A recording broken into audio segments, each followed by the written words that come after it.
setelah saya sempat bekerja 3 tahun di Bandung di perusahaan industri kerajinan juga. Di sana saya belajar tentang masalah pengembangan industri kerajinan ya. Di perusahaan yang pertama itu saya menjalankan partnership dengan teman saya yang sama-sama desainer produk. Sebelumnya saya merintis satu kegiatan kerajinan juga, produksi kerajinan di Desa Kandangan itu, dan sebenarnya itu merupakan awal saya kembali ke desa ini. Kita udah berusaha untuk mencari supplier ya untuk itu. Itu satu tidak berhasil, dan radio ini tetap terkatung-katung. Bahkan tahun 1997 itu radio mendapat award di Seattle prototipe-nya ya. Dan saya pikir itu akan menggugah industri elektronik Indonesia untuk membantu, tapi ternyata ya tidak bergeming ya.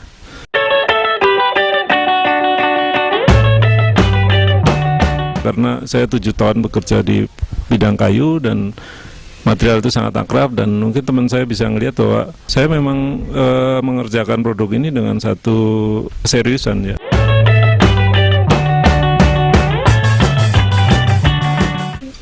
Ini adalah produk Toys Floswell. Jadi ini ada gambar orang meditasi. Ini produk ini seperti tadi saya sampaikan, ini saya desain untuk memenangkan kompetisi karena saya tahu juri itu paling suka yang filosofis gitu. Jadi saya yakin itu akan menang, dan memang menang. Tapi saya yakin juga ini tidak direspon positif oleh pasar ya. Karena aneh barang ini ya. Barang ini aneh. Jadi mainan tapi untuk orang dewasa, dan mainan sebenarnya untuk satu media untuk meditasi. Bisa masukkan keping ini, yang keping berlubang ini ke dalam sini, itu membutuhkan satu konsentrasi ya, satu. Jadi gerakan saya sebut gerakan yang cepat ini bisa terasa pelan.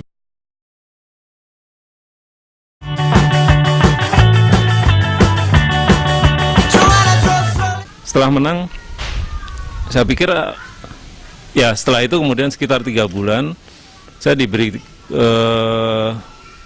informasi dari Pusat Desain Nasional penyelenggara ini untuk bahwa produk saya diikutkan dalam pameran Gwangju Design Biennale ya di Korea.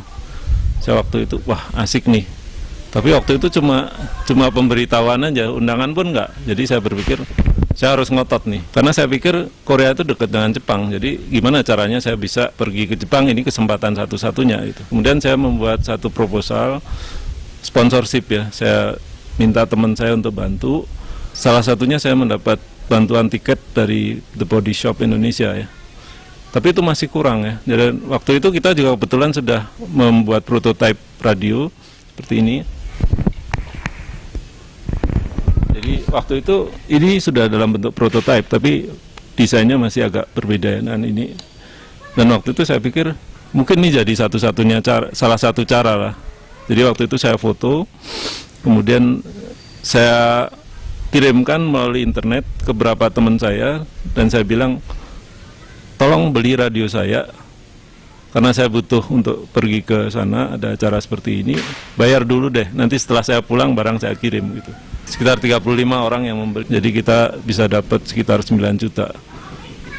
Masih kurang juga, ya akhirnya minjam orang tua waktu itu.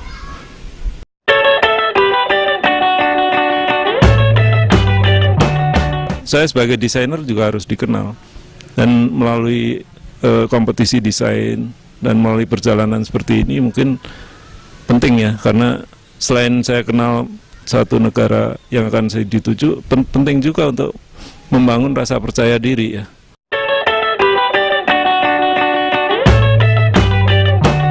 Seorang itu harus jujur ya, satu. Jadi kejujuran itu menjadi hal yang utama. Saya tanamkan di kegiatan perusahaan saya. Orang yang bohong saya keluarin ya. Jadi saya tidak toleran dengan orang-orang seperti itu. Kemudian harus punya disiplin. Kedua harus punya tekad yang keras ya. Terus ketiga kita harus belajar terus-menerus dan tidak boleh menyerah. Tidak takut salah sebetulnya. Terus memperbaiki kesalahan yang ada,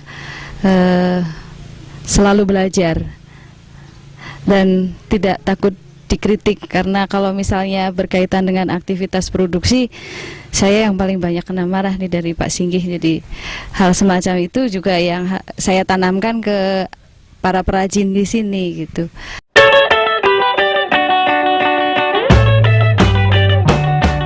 Permasalahan utama di radio adalah supplier untuk elektronik ya. Karena ternyata tidak mudah mendapatkannya. Jadi begitu kita datang ke suatu perusahaan atau industri elektronik, mereka selalu mengenakan minimum order yang sangat besar ya, yang kita nggak bisa mendapatkannya. Kemudian kalau perusahaan itu perusahaan yang memang sudah terkenal, mereka juga nggak mau produknya diambil gitu atau diambil kit elektroniknya. Saya yakin sekali sebenarnya sejak awal bahwa ini pasti akan berhasil. Itu tertunda demikian lama. Saya mencoba membuat prototipe radio yang baru dengan mesin yang saya beli dari pasar ya. Jadi ada radio yang sudah siap di pasar, yang produk radio jadi saya bongkar dan saya buat prototipe.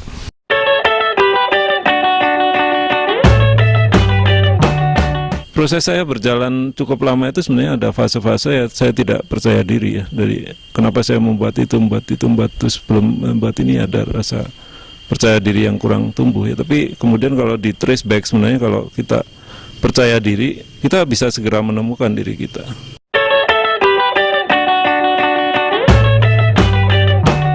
Sebenarnya sangat banyak mahasiswa yang sebenarnya punya bakat entrepreneur ya, seperti itu.